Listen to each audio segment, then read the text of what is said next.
नमस्कार, मैं हूं आशुतोष और आप देख रहे हैं सत्य हिंदी। सत्य हिंदी के विशेष कार्यक्रम आशुतोष की बात में आपका स्वागत है।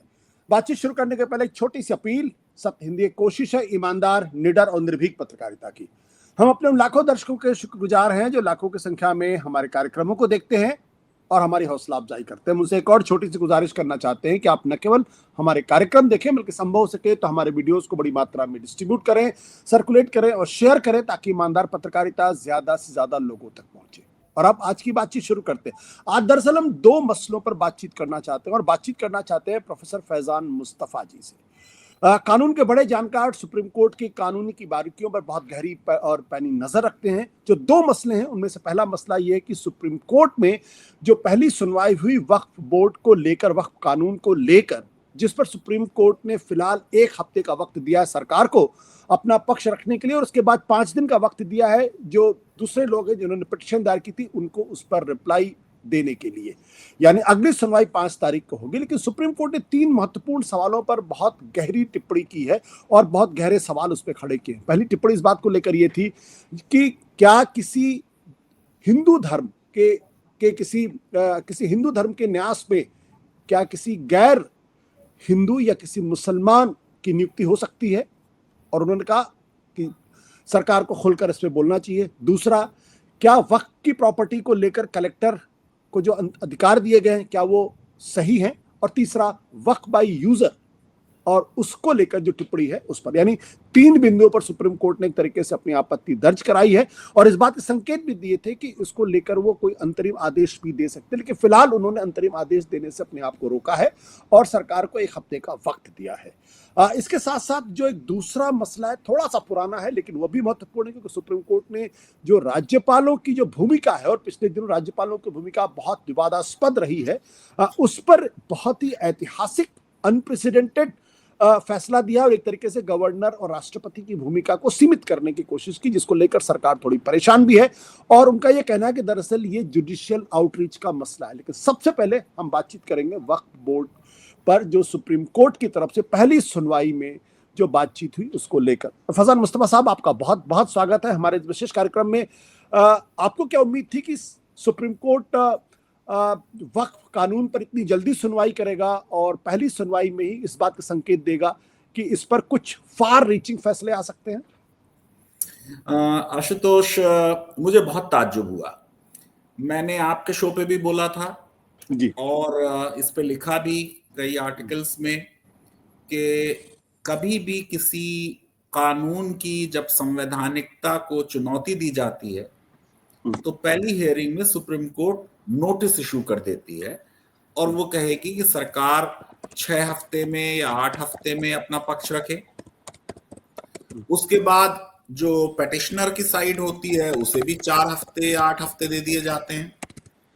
मेरे अपने जीवन में ये पहला मौका है जब मैंने ये देखा कि पहले दिन की हियरिंग में नोटिस होने पे जो बात खत्म होनी चाहिए थी, यानी 1 मिनट की हियरिंग होनी चाहिए थी कि इशू नोटिस, जी, पे अच्छी खासी बहस हुई। ऐसा लग रहा था कि जैसे मेरिट्स पे सुप्रीम कोर्ट सुन रही हो।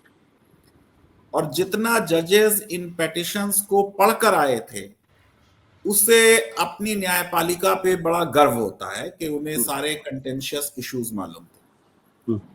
आपने देखा होगा आशुतोष कि जिस तरह के मैंने आर्टिकल भी लिखे और आपके शो पे भी कहा, और मेरी उस पोजीशन से बहुत से मुसलमान और बहुत से विपक्षी दल नाराज भी हैं, क्योंकि मैंने कहा कि इस कानून में कुछ अच्छा है कुछ बुरा है।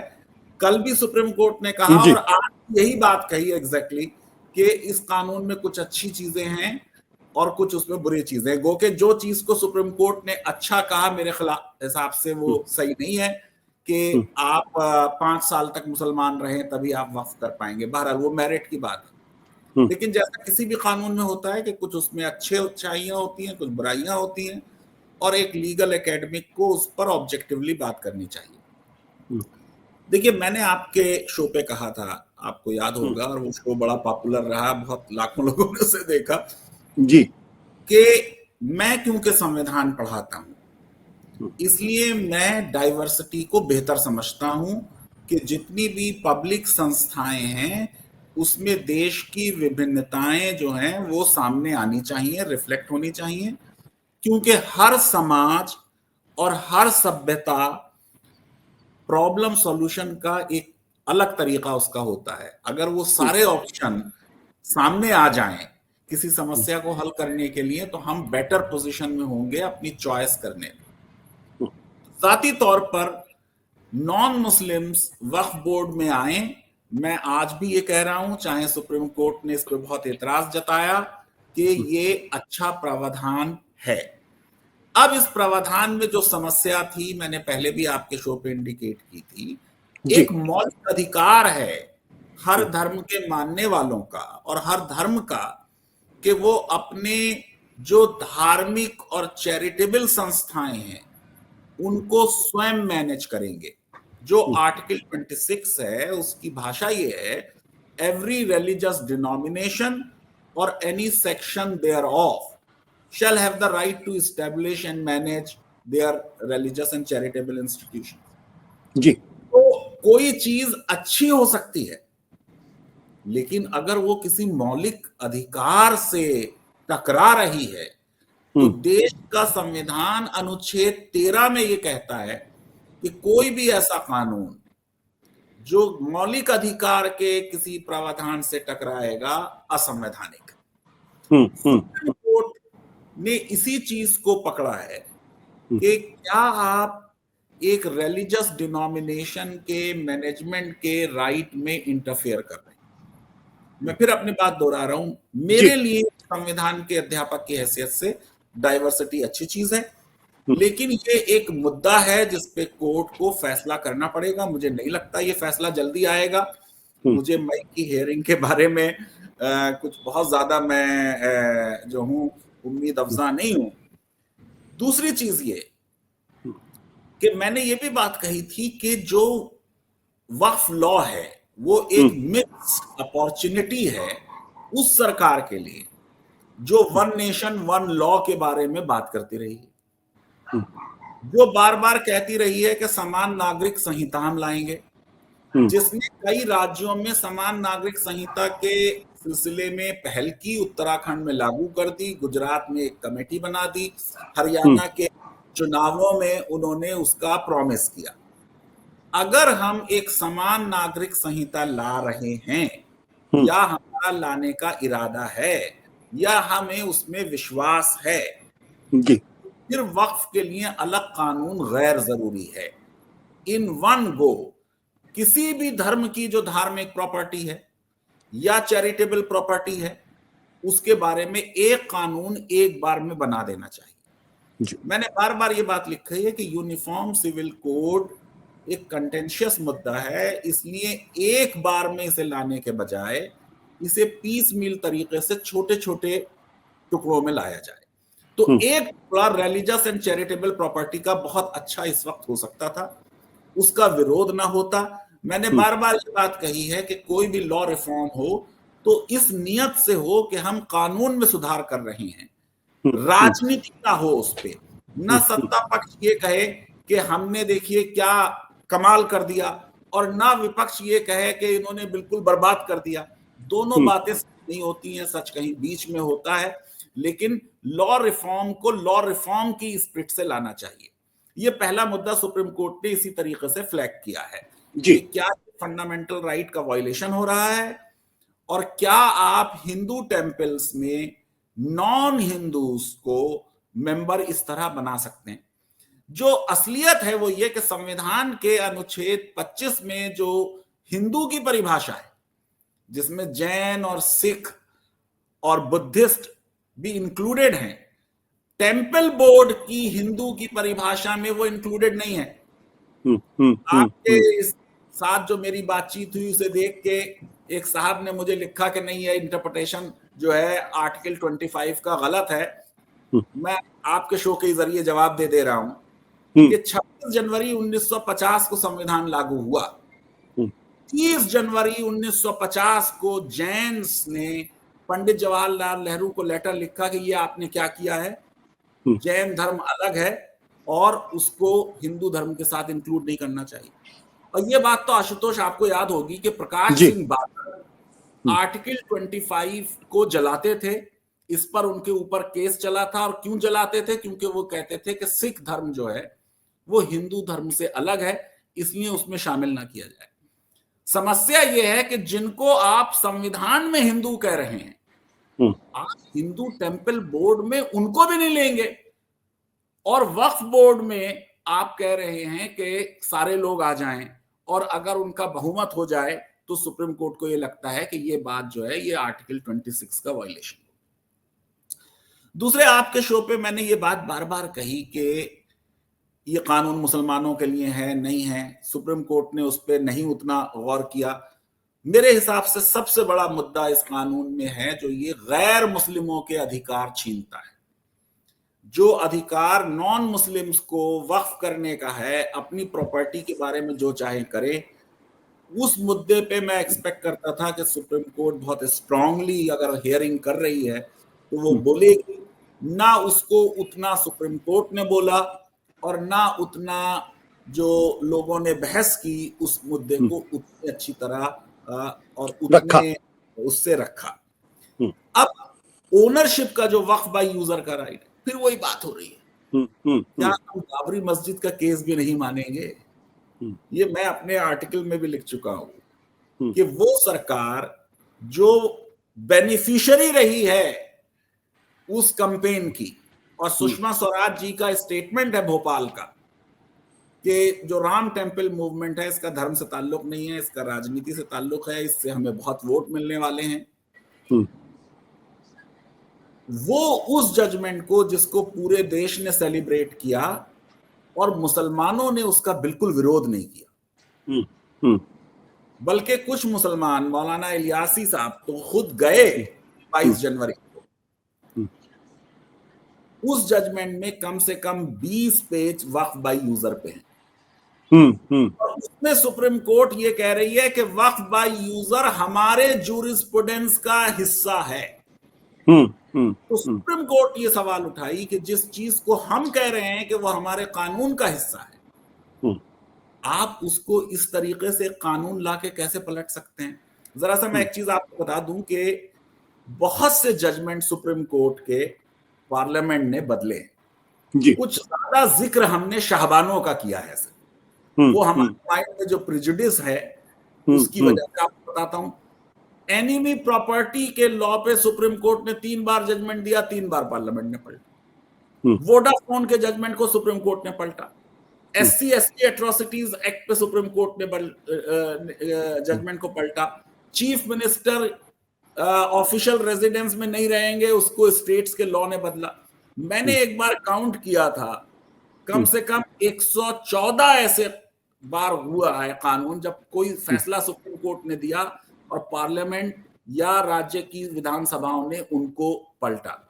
अगर आप कोई जजमेंट को पलटना चाहते हैं तो आप ये नहीं कह सकते। आपको एग्जाम्पल देता हूं कि अगर पास होने के लिए 40 नंबर चाहिए, आपको 35 नंबर आए, डिक्लेयर कर दिया गया आप फेल, ये सुप्रीम कोर्ट ने कहा। अब पार्लियामेंट ये नहीं कह सकती है कि हम इन्हें डिक्लेयर कर सकते हैं पास, ये नहीं कह सकती। पार्लियामेंट क्या कह सकती है कि पास होने के लिए 40 नंबर नहीं चाहिए, 30 नंबर चाहिए, 30 नंबर चाहिए जी। वो बेसिस ऑफ लॉ जो है उसको चेंज कर दें। अब वक्फ बाय यूजर का जो बेसिस है वो क्या है? ओनर की कंसेंट। मेरी जमीन है, मेरी जमीन का आप इस्तेमाल कर रहे हैं, मेरी नॉलेज से इस्तेमाल कर रहे हैं, मैंने उस पर कभी ऑब्जेक्ट नहीं किया, सालों गुजर गए इस बात को, तो आपकी इंप्लाइड कंसेंट से जब मैंने कोई प्रॉपर्टी इस्तेमाल की है, इसका मतलब ओनर की रजामंदी है उस पे जी। ओनरशिप का उसूल है, ये हमारे जूरिस्प्रूडेंस का एक हिस्सा है और पूरी दुनिया के जूरिस्प्रूडेंस में है ये। उसको हम चेंज कर दें अचानक तो मुश्किल होगा। अब उसमें जो सॉलिसिटर जनरल साहब का आर्गुमेंट था कि साहब वो रजिस्टर्ड होगा तो नहीं होगा, ये आपको मालूम है कि एक चेंज जेपीसी ने रिकमेंड किया, सरकार ने उसे मान लिया, मैंने उसका स्वागत किया।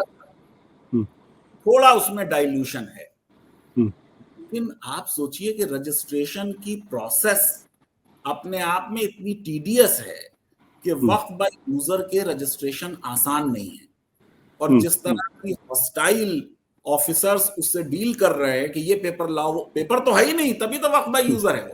बिल्कुल बिल्कुल यही कहा कि कोई अगर 400 साल 500 साल से दरगाह है या कोई मस्जिद है, उसके तो पेपर नहीं है, कहां से पेपर लाए? तो जो रजिस्ट्रेशन वाली शर्त है, वो रजिस्ट्रेशन वाली शर्त के साथ 6 महीने में रजिस्टर कर लो या 1 साल में, ये सही नहीं है। आप सोचिए, डिजिटाइजेशन का प्रोजेक्ट 2010 में चालू हुआ जी, और अभी तक आप तकरीबन 30-35%, 40% कर पाए। अब आप सोचते हैं कि जो 60% बचा हुआ है वो आप 6 महीने या 1 साल में कर दे, तो आई थिंक कि हम जो है हथेली पे सरसों जमा रहे हैं। आप सोचिए कि बर्थ रेट का रजिस्ट्रेशन, ये तो लॉ है, इसमें कोई बहस नहीं। अभी परसों मैंने पेपर में पढ़ा कि 30% बर्थ्स इंडिया में रजिस्टर्ड नहीं हो रही प्रॉपरली, जो बच्चे हमारे देश में पैदा हो रहे हैं, हमारे नागरिक। तो हमारे यहाँ रजिस्ट्रेशन की उतनी रिवायत नहीं है, हम अभी इतना ज्यादा कोर्ट सिस्टम से फैमिलियर नहीं है। आप ये देखिए कि यूनिफॉर्म सिविल कोड भी देश में नेहरू जी ने लागू कर दी in the form of special marriage act, जी, कोर्ट मैरिज कहते हैं। कितने लोग आप जानते हैं जिनकी शादी कोर्ट मैरिज के तहत हुई? तो जो लोग स्वेच्छा से चाहें वो कर सकते हैं। और ये जो है स्पेशल मैरिज एक्ट, ये इंटरफेथ और इंटरकास्ट मैरिजेस इनकरेज करती है। अब कोई वहां नोटिस लगाना पड़ता है 1 महीने पहले। इलाहाबाद हाई कोर्ट ने बाद में कहा, क्योंकि लोग गए, कि जैसे ही नोटिस लगता है कुछ लोग लड़का लड़की को हैरेस करने के लिए, तो उन्होंने कहा साहब इस नोटिस की अब जरूरत नहीं होगी उस हाई कोर्ट के लिए। लेकिन पॉइंट ये है कि आप कितनी हिंदू मैरिजेस जानते हैं या मुस्लिम मैरिजेस मैं जानता हूं जो दर्ज हुई, सिवाय वो जो इंडिया से बाहर जा रहे हों, जी, जिनको कोई वीजा के लिए वो कहें कि साहब जुडिशल हमें ऑर्डर ला के दो, कोई कोर्ट मैरिज का ही हम मानेंगे कि मैरिज है, वरना लोग रजिस्टर नहीं कराते हैं, कोर्ट मैरिज होती ही नहीं है ज्यादातर। तो रजिस्ट्रेशन पे उतना फोकस जो है, वो भी चीज जो है मैं समझता हूं कि विवादास्पद है। अब देखिए, सरकार ने कुछ तो आज कंसीड किया, कम से कम सरकार ने आज ये कहा कि हियरिंग जब तक हो रही है, अगर कोई बाय यूजर रजिस्टर्ड है या नोटिफाइड है तो उसको बदला नहीं जाएगा। कलेक्टर की पावर्स पे भी हम लोगों ने लिखा, बात भी की कि वो एग्जीक्यूटिव का हिस्सा है। कलेक्टर को ये पावर दे देना कि वो ओनरशिप डिसाइड करे। चीफ जस्टिस खन्ना ने ये बात कल भी कही थी जी, कि कोर्ट से कराइए ना। मैंने आपके शो पे कहा था कि ओनरशिप के मुद्दे या तो सिविल कोर्ट तय करे या ट्रिब्यूनल तय करे। आप एक एग्जीक्यूटिव अथॉरिटी को, जो बिल्कुल डायरेक्टली सरकार के अंडर में है, जब सरकार के विरुद्ध केस है, जज इन योर ओन कॉज, वो तो नेचुरल जस्टिस का भी प्रिंसिपल वायलेट हो रहा है। तो ये वो 3 मुद्दे थे जिसपे सुप्रीम कोर्ट ने अपनी बेचैनी और एंजाइटी दिखाई। सरकार ने थोड़ी ग्राउंड इस पे कंसीड की, लेकिन मैं कुछ घबराया हुआ था, क्योंकि मैंने आपके शो में कहा था कि कुछ होगा नहीं, और बहुत कुछ हो गया। लेकिन आज मैं सेटिस्फाइड हूं कि सॉलिसिटर जनरल ने भी वही बात कही जो मैंने कही, कि किसी लॉ को स्टे कर देना ये बहुत बड़ा एक फैसला होता है। तो सरकार ने इसीलिए कुछ कंसीड कर दिया ताकि सुप्रीम कोर्ट कुछ प्रावधानों पर स्टे न लगाए। और मैंने जो आपके शो पे बात की थी कि ये स्टे नहीं होगा, वो स्टे इवेंचुअली नहीं हुआ। बिल्कुल। प्रोफेसर फैजान मुस्तफा साहब से बातचीत को आगे बढ़ाने के पहले बता दें कि जब सुप्रीम कोर्ट में सुनवाई हुई अगले दिन यानी आज की तारीख में, तो सरकार की तरफ से कहा गया कि जो वक्फ बोर्ड में जो अपॉइंटमेंट और नियुक्तियां हैं उसको फिलहाल अगली सुनवाई तक नहीं की जाएगी, और वक्फ बाय यूजर को में डीनोटिफिकेशन वो भी नहीं किया जाएगा। अगर कोई प्रॉपर्टी है जिसके बारे में कोई डिस्प्यूट है तो डीनोटिफाई नहीं करेंगे उसको। ये कंसीड किया है एक तरीके सरकार की तरफ से। अन्यथा सुप्रीम कोर्ट ने एक दिन पहले ये संकेत दिए थे कि वो इस कानून के कुछ हिस्सों पर वो फिलहाल इंटरिम स्टे यानी अंतरिम रोक लगा सकते थे, और शायद इसी वजह से सरकार ने उस पर कंसीडर करने की बात की है। अब इस पूरे मसले पर सरकार को 1 हफ्ते का वक्त दिया गया, वो अपनी रिप्लाई फाइल करें। उसके बाद पिटिशनर्स जो है उनको 5 दिन का वक्त दिया गया कि वो उसको रिप्लाई फाइल करेंगे, और 5 मई को अगली सुनवाई होगी। पर प्रोफेसर फैजान मुस्तफा साहब, आपने बहुत विस्तार से चीजों को चूंकि एक्सप्लेन किया, इसलिए मुझे उस पर जाने की जरूरत नहीं है। लेकिन एक बड़ी दिलचस्प बात यह है कि जिस दिन सुनवाई हो रही थी उसके उसी दिन कानून मंत्री किरण रिजिजू साहब ने यह कहा कि ये जो संसद के बनाए हुए कानून में सुप्रीम कोर्ट को एक तरीके से दखल नहीं देनी चाहिए, और यही सेपरेशन ऑफ लॉ का कानून है। तो उनकी इस टिप्पणी को आप किस नजर से देखते हैं? क्योंकि एक डिबेट जरूर शुरू हुई है पिछले दिनों, वो ये कि जुडिशियल आउटरीच, यानी सुप्रीम कोर्ट अपना जो उसकी लक्ष्मण रेखा है उसको लांघता हुआ दिखाई पड़ रहा है, और शायद संसद और एग्जीक्यूटिव के अधिकार क्षेत्र में अतिक्रमण कर रहा है। उस संदर्भ में किरण रिजिजू के इस बयान पर आपकी क्या टिप्पणी है? आशुतोष, मैं बड़ा एक कंजर्वेटिव संविधान का विद्यार्थी, जी, तो मैं आमतौर से ये मानता हूं कि यूनियन लॉ मिनिस्टर ने जो बात कही ऑन प्रिंसिपल एंड थ्योरी वो सही है कि जजेस को एडजुडिकेट करना चाहिए, लेजिस्लेट नहीं करना चाहिए। लेजिस्लेट करने का काम संसद का है, एग्जीक्यूट करने का काम कार्यपालिका का है, और एडजुडिकेट करने का काम न्यायपालिका का है। अब चक्कर यह है कि क्योंकि हमारे देश में इंग्लैंड की तरह पार्लियामेंट सर्वोपरि नहीं है, इंग्लैंड में सुप्रीमेसी ऑफ पार्लियामेंट जो है वो कहते हैं फर्स्ट प्रिंसिपल है ऑफ ब्रिटिश कॉन्स्टिट्यूशनल लॉ। हमारे यहां प्रिंसिपल ये नहीं है, हमारे यहां प्रिंसिपल है सुप्रीमेसी ऑफ कॉन्स्टिट्यूशन, यानी संसद जो है हमारे यहां संविधान के अधीन है। अब ब्रिटेन में यह कहा जाता है कि British Parliament can do anything except to make a man a woman, woman a man.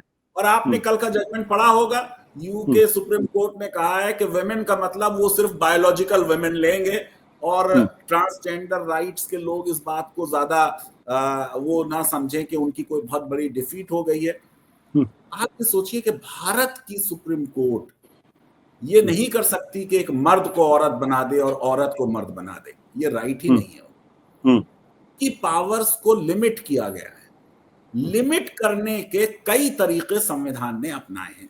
मैं बेसिकली ये समझता हूं आशुतोष कि संविधान का मूलभूत उद्देश्य किसी को शक्ति देना नहीं है, बल्कि आपकी शक्तियों पर अंकुश लगाना है। तो पार्लियामेंट की शक्तियों पे अंकुश लगाने के लिए उन्होंने राज्य की विधानसभाओं को अधिकार दे दिए, और वो द्वितीय सूची में लिस्ट 2 में स्टेट लिस्ट में मेंशन कर दिए 66 आइटम। अब इन पे संसद कानून नहीं बना सकती है। अगर बना दे संसद तो क्या करे? तो सुप्रीम कोर्ट को अधिकार दिया गया कि सुप्रीम कोर्ट जो है वो इस बिना पे कि संसद ने अपना अधिकार क्षेत्र के बाहर जाके कानून बना दिया, उस कानून को निरस्त कर दे। जो लॉ मिनिस्टर कह रहे हैं वो ये कह रहे हैं कि सुप्रीम कोर्ट का काम जुडिशियल रिव्यू करना है, कि अगर ज्यूरिसडिक्शन का वायलेशन हुआ उस लॉ को निरस्त कर दे। लेकिन इसी संविधान में अभी मैंने आपके सामने अनुच्छेद 13 का जिक्र किया, जिसमें कहा गया कि कोई भी लॉ ऐसा नहीं हो सकता जो मौलिक अधिकारों का हनन करता हो। अगर कोई लॉ मौलिक अधिकारों का हनन करता है तो किसको यह अधिकार है?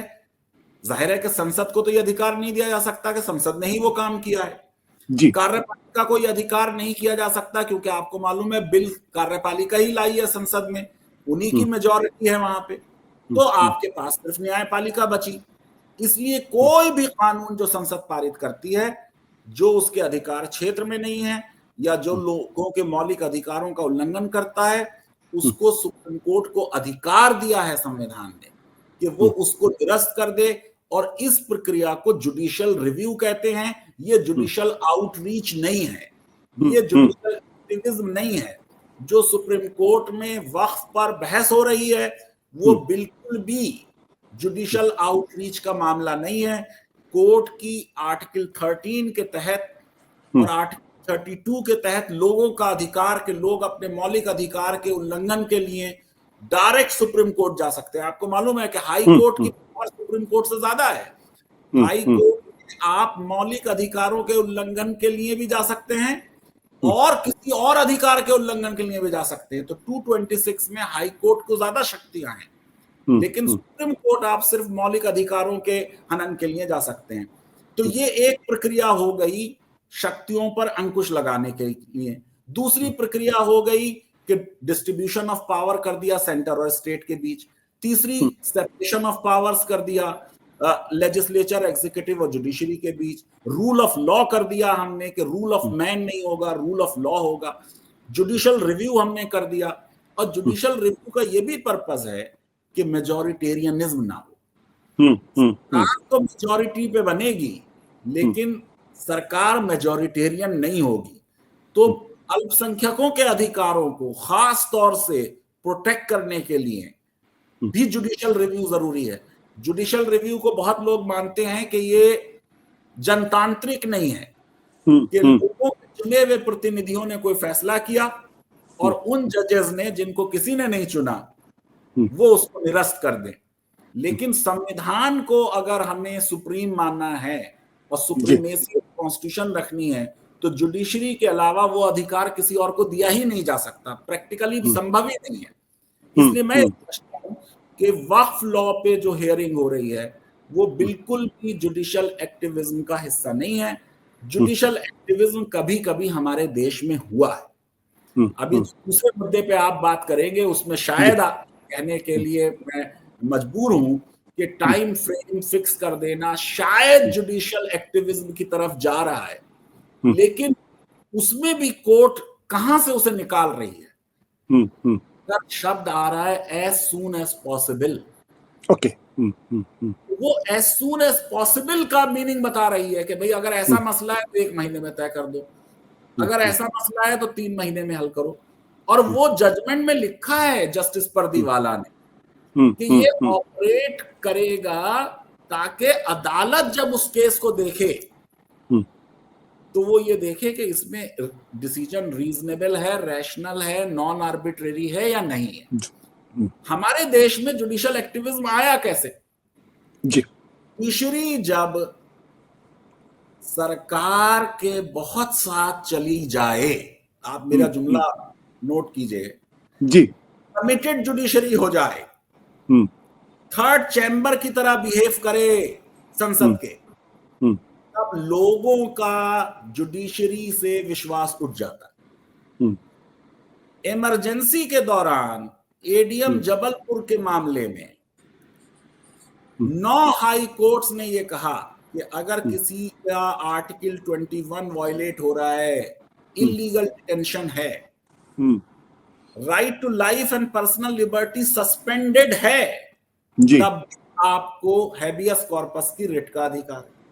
लेकिन जब मैटर सुप्रीम कोर्ट में आया तो 5 जजेस की पीठ में सिर्फ जस्टिस जस्टिस एचआर खन्ना जो हमारे करंट चीफ जस्टिस के चाचा थे, सिर्फ ये अकेले जज थे। इन्होंने कहा कि सरकार गलत कह रही है, आर्टिकल 21 सस्पेंडेड हो तब भी ये राइट रहता है।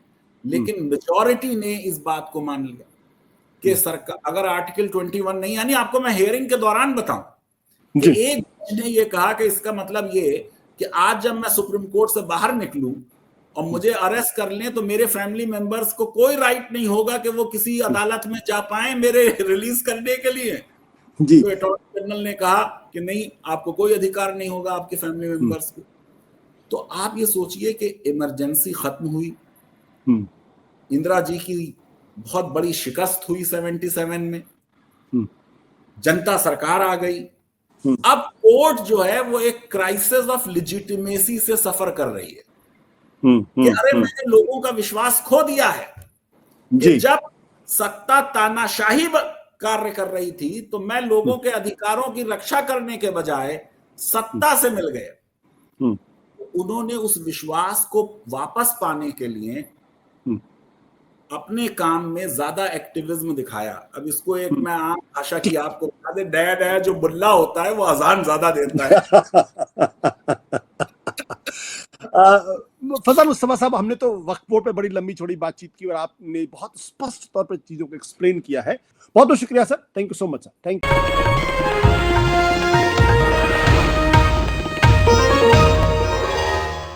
Copyright disclaimer under Section 107 of the Copyright Act 1976. Allowance is made for fair use for purposes such as criticism, comment, news reporting, scholarship, and research. Fair use is a use permitted by copyright statute that might otherwise be infringing.